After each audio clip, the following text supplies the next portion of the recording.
Right, so we can now paint on all of these surfaces, and we can do it within the viewport, or we can do it over here on our texture. And that's entirely up to you how you'd want to approach this particular challenge. And it will also depend on the object. So you will take different approaches depending on what you're trying to do.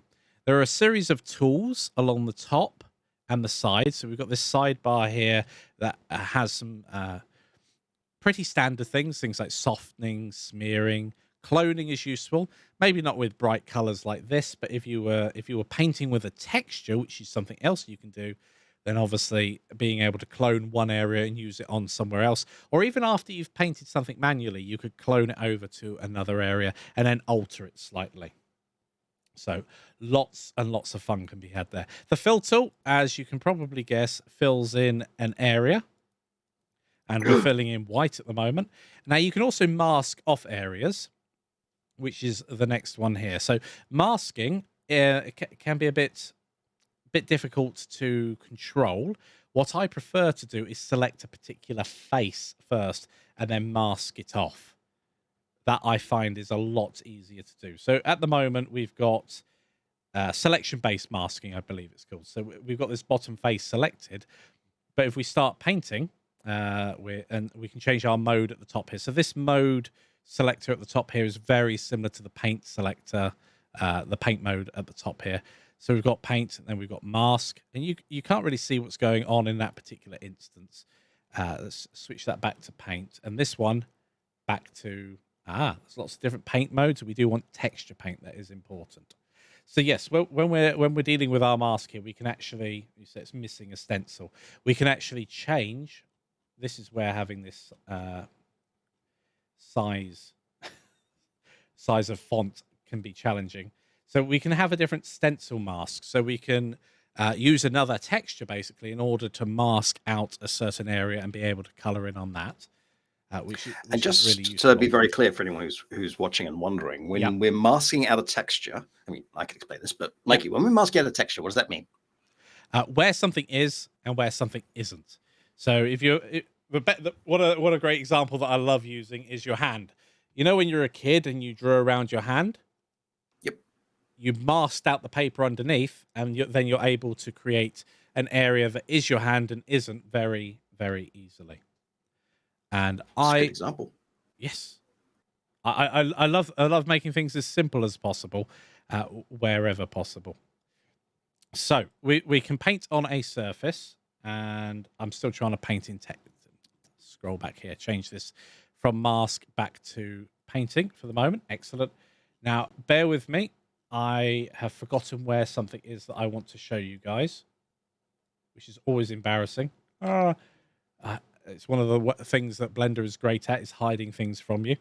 So one of the ways of also accessing a lot of this tool set over here is in your property window in the lower right. We've got an option at the very top, which is tools. And then that gives us a lot of options that are accessible to us. They're also accessible to us under the N key under tool. So you can bring up this property slot here. However, personally, I prefer not having to bring up and hide the tools that I'm using. It does depend on what I'm actually trying to do.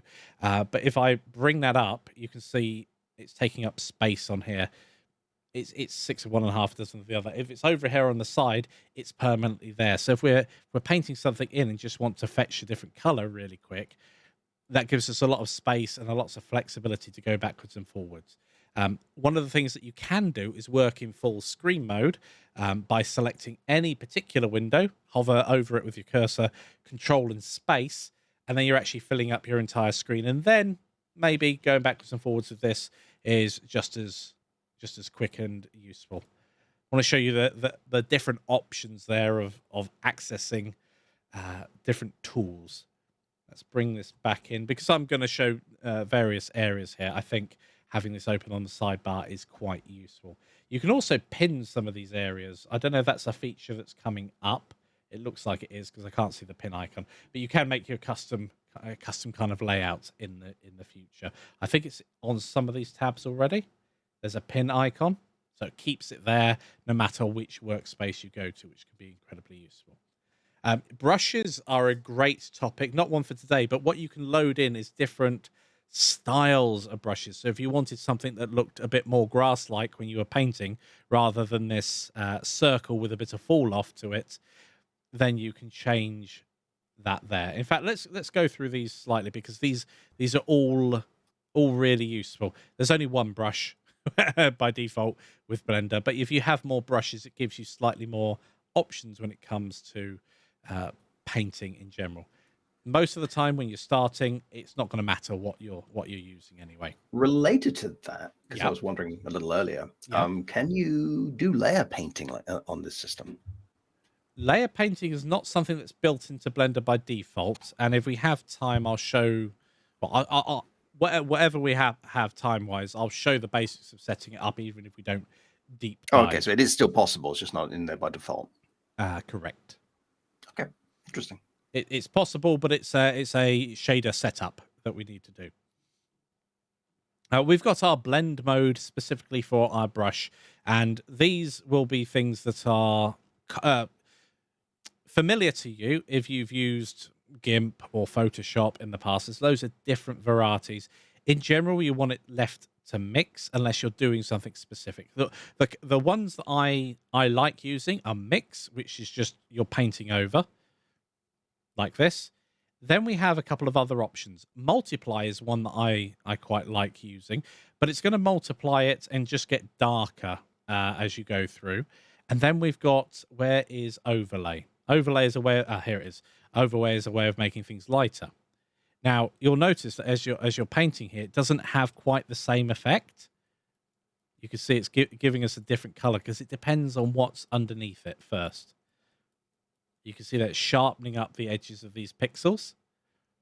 And so it's making a very light blue. So it's a great way of lightening certain areas. But what, as Jan was asking earlier about layers, I actually prefer doing these things on a different layer because Blender doesn't have an amazing workflow because it lacks those layers by default. It means that if you want to darken an area or lighten an area, it's destructive. We can't go, well, let's just have a layer that's devoted to an overlay or a multiplication. But I'll show you that